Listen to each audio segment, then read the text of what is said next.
बांग्लादेश के प्रधानमंत्री और आवामी लीग की प्रमुख शेख हसीना ने रविवार को हुए आम चुनावों में भारी वोटों के अंतर से अपनी सीट से जीत दर्ज की। उन्होंने गोपालगंज 3 संसदीय सीट पर एक बार फिर शानदार जीत दर्ज करके सबको चौंका दिया। साथ ही उनकी आवामी लीग पार्टी ने संसदीय चुनावों में 300 में से 200 सीटें हासिल की हैं, जबकि बाकी सीटों पर अभी भी मतगणना जारी है।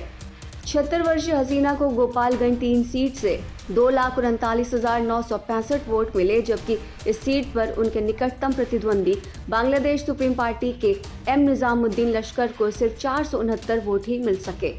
गोपालगंज के डिप्टी कमिश्नर और रिटर्निंग ऑफिसर काजी महबूबुल आलम ने चुनावी नतीजों का ऐलान किया। शेख हसीना ने 1986 के बाद से 8वीं बार गोपालगंज 3 सीट से जीत दर्ज की है। बांग्लादेश में सरकार गठन के लिए जादुई आंकड़ा 151 है। ऐसे में हसीना का 5वीं बार सत्ता में वापसी करना तय माना जा रहा है। बांग्लादेश चुनाव आयोग के प्रवक्ता ने बताया कि हम आवामी लीग को विजेता कह सकते हैं, लेकिन अभी तक के नतीजों में उनकी पार्टी जीत गई है, लेकिन बाकी सीटों पर मतगणना पूरी होने के बाद ही अंतिम नतीजों का ऐलान किया जाएगा। आवामी लीग के महासचिव उबैदुल कादा का दावा है कि लोगों ने अपने मताधिकार का इस्तेमाल किया। बीएनपी और जमात इस्लामी के चुनाव बहिष्कार को खारिज कर दिया है। उन्होंने कहा कि मैं 12वें राष्ट्रीय संसदीय चुनाव में हिस्सा लेने के लिए उन लोगों का आभार जताता हूं, जिन्होंने तोड़फोड़, आगजनी और आतंकवाद के डर का बहादुरी से सामना किया।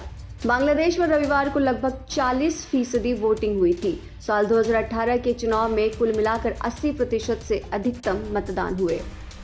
वहीं चुनाव आयोग ने वोटिंग के दौरान पूर्वोत्तर चट्टग्राम में सत्तासीन आवामी लीग के उम्मीदवार की उम्मीदवारी रद्द कर दी। आरोप था कि प्रत्याशी ने एक पुलिस अधिकारी को धमकाया था। इसके बाद इस निर्वाचन क्षेत्र में सत्तासीन पार्टी के 2 बागी उम्मीदवारों के बीच चुनाव लड़ा गया था।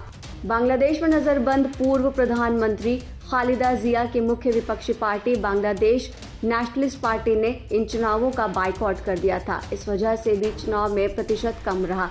पार्टी का आरोप था कि मौजूदा सरकार के तहत कोई भी चुनाव निष्पक्ष और विश्वसनीय नहीं होगा।